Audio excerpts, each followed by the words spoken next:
बरसों पहले एक अत्यंत धनी व्यापारी हुआ करता था। उसके पास अथाह संपत्ति थी। दर्जनों शहरों में बड़ी बड़ी कोठियां थीं।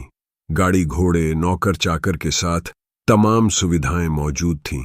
उसका व्यापार विदेशों तक फैला हुआ था। एक बार उसे कुछ काम के लिए विदेश जाने की दरकार पड़ी। उसने यह बात अपनी पत्नी को बताई और रास्ते के लिए कुछ नाश्ता बांध देने को कहा। पत्नी ने वही किया। अगले दिन व्यापारी झोले में खजूर और कुलचे लिए और घोड़े पर सवार होकर निकल पड़ा। कई मील चलने के बाद वह थक गया और विश्राम करने का सोचा। पास में उसे एक तालाब दिखा। वह तालाब किनारे पेड़ की छांव में आराम फरमा लगा और झोले में साथ लाए खजूर खाने लगा। व्यापारी ने खजूर खाकर इधर उधर फेंक दिए और आंख बंद करके आराम फरमाने लगा। अचानक उसकी आंख खुली और उसने देखा कि सामने एक विशालकाय राक्षस हाथों में तलवार लिए खड़ा है। वह डर गया, घबराकर उठा और हाथ जोड़ लिए। इतने राक्षस जोर से गरजा। उसने कहा, तुम हत्यारे हो, तुमने मेरे बेटे की हत्या की, अब मैं तुम्हारा वध करूंगा। व्यापारी डर से कांपने लगा और रुआंसी आवाज में बोला, मैंने किसी की हत्या नहीं की है। इतने में राक्षस बोला, तूने मेरे बेटे को मारा है इसलिए मैं तुझे मारूंगा। व्यापारी बोला, मैंने तो आपके बेटे को कभी देखा तक नहीं, फिर भला मैं उसे कैसे मार सकता हूं। राक्षस बोला, तूने खजूर खाए और उसका बीज फेंका, उसी बीज से चोट खाकर मेरे बेटे की जान चली गई है।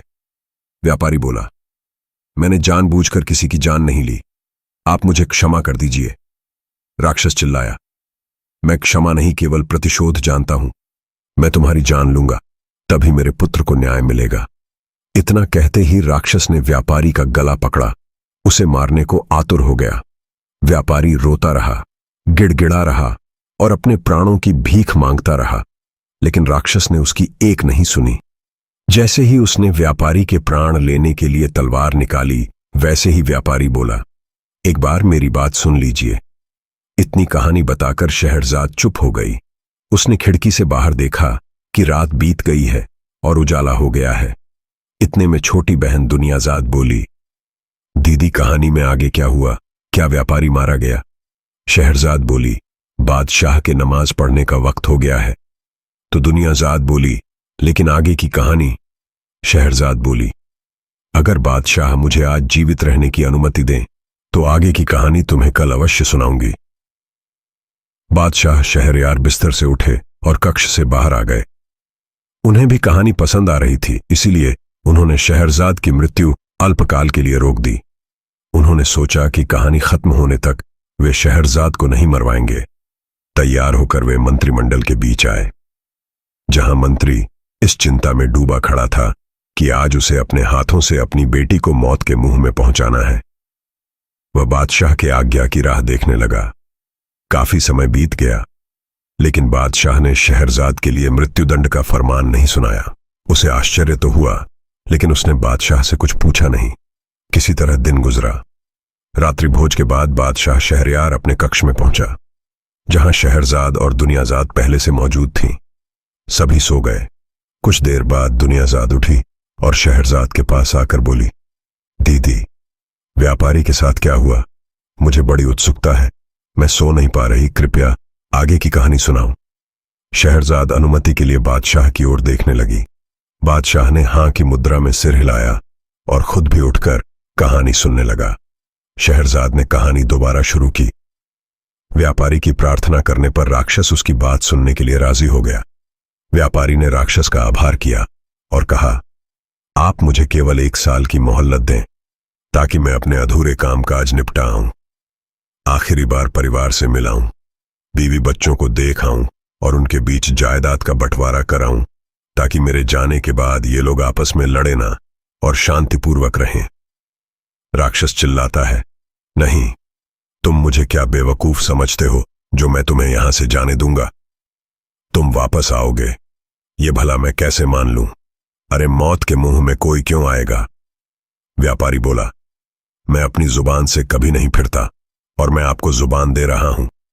मैं ठीक 1 साल बाद यहां आऊंगा, आप मेरा भरोसा कीजिए। व्यापारी सौगंध खाते हुए कहता है। राक्षस व्यापारी की आंखों में सच्चाई देखता है और उसकी बात मान जाता है। व्यापारी की जान में जान आती है और वह राक्षस को ठीक 1 साल बाद आने का वचन देकर घर की ओर चल देता है।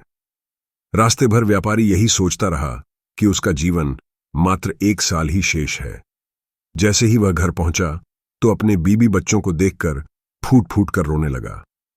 परिवार वालों को समझ नहीं आया कि व्यापारी को अचानक क्या हुआ। सभी घबरा गए और बार बार पूछने लगे।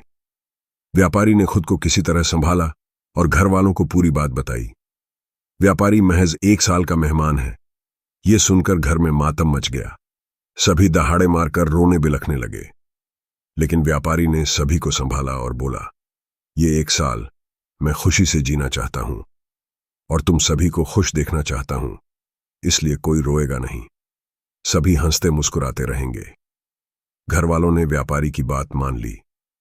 अगले दिन सुबह उठते ही व्यापारी उन कार्यों में लग गया जिसके लिए उसने राक्षस से 1 साल का समय मांगा था। उसने सभी महाजनों का उधार चुकाया, पंडितों और जरूरतमंदों में भरपूर दान दिए, भंडारा करवाया। सभी व्यापारी को लंबी उम्र का आशीर्वाद देते रहे। लेकिन इन सब के बीच वह रोज दिन गिनता था कि उसकी मौत में कितने दिन बचे हैं। उसने साल भर सामाजिक कार्य किए और बची संपत्ति बेटे बेटियों और पत्नी के नाम कर दी।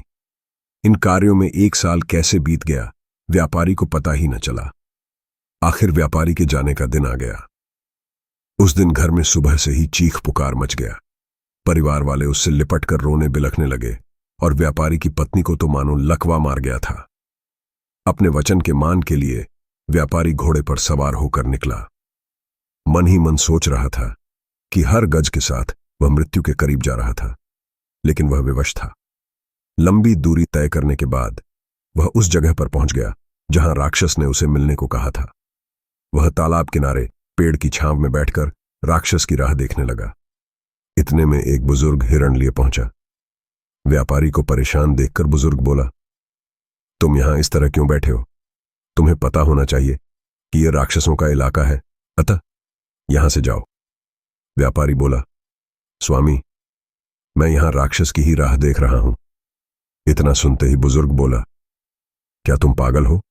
जानबूझकर मरने क्यों बैठे हो? व्यापारी ने उसे सारी कहानी बताई। कुछ देर शांत रहने के बाद बुजुर्ग बोला, तुम बड़े सत्यवान हो। अपने वचन के मान के लिए तुम दोबारा मौत के मुंह में आए, ऐसा शायद ही कोई करता। तुम धन्य हो। बुजुर्ग व्यापारी के पास बैठ गया और दोनों आपस में बातें करने लगे। इतने में एक अन्य वृद्ध वहां से गुजरा जिसके हाथ में एक रस्सी थी और उससे 2 काले कुत्ते बंधे हुए थे। वृद्ध उन दोनों को वहां सुनसान रास्ते में अकेले देखकर रुक गया और ठहरने की वजह पूछी। इतने में वहां पहले से मौजूद बुजुर्ग ने व्यापारी की सारी कहानी उसे बताई। व्यापारी की सत्यता देखकर वृद्ध काफी खुश हुआ और बोला, तुम्हारा त्याग बरसों तक याद किया जाएगा, तुम्हारे वचन पालन की मिसाल दी जाएगी। तभी तीसरा बुजुर्ग वहां आया। उसके हाथ में एक खच्चर था। तीनों को आपस में बात करते और परेशान देख वह उनके करीब आया और बोला, आप सभी इस तरह यहां क्यों बैठे हैं? दूसरे बुजुर्ग ने उसे व्यापारी की कहानी सुनाई। पूरा वृतांत सुनकर तीसरा व्यापारी कुछ नहीं बोला और वहीं उनके साथ बैठ गया। सभी बैठे ही थे कि जंगल में तेज गर्जना हुई। सभी डर गए। कुछ क्षण बाद एक विशालकाय राक्षस वहां प्रकट हुआ जिसके हाथ में तलवार थी। वह काफी भयावह दिख रहा था। उसे देखते ही व्यापारी समझ गया कि ये वही राक्षस है जिससे 1 साल पहले उसकी मुलाकात हुई थी। वह उसे मारने आया है। राक्षस ने व्यापारी को अपने पास आने का इशारा किया। व्यापारी उठा और राक्षस के करीब जाने लगा। तभी हिरण के साथ आया। पहला बुजुर्ग भागते हुए राक्षस के पास पहुंचा। उसने हाथ जोड़े और बोला, दैत्य महाराज, मेरी आपसे एक प्रार्थना है। मैं चाहता हूं कि कुछ क्षण के लिए आप अपना क्रोध भूलकर धैर्यपूर्वक मेरी बात सुने। मैं आपको हिरणी की कहानी सुनाना चाहता हूं, अगर आपकी आज्ञा हो तो। हां, लेकिन मेरी एक शर्त है। शर्त यह है कि अगर आपको कहानी विचित्र लगी तो आप इस व्यापारी का 1/3 अपराध माफ कर देंगे। राक्षस कुछ देर सोचता है और फिर बुजुर्ग की शर्त मान जाता है। अब बुजुर्ग राक्षस को कौन सी कहानी सुनाता है? क्या व्यापारी का अपराध माफ होता है या उसे मृत्यु नसीब होती है, या राक्षस वहां मौजूद सभी लोगों को मार देता है जानने के लिए पढ़ें। अगला अध्याय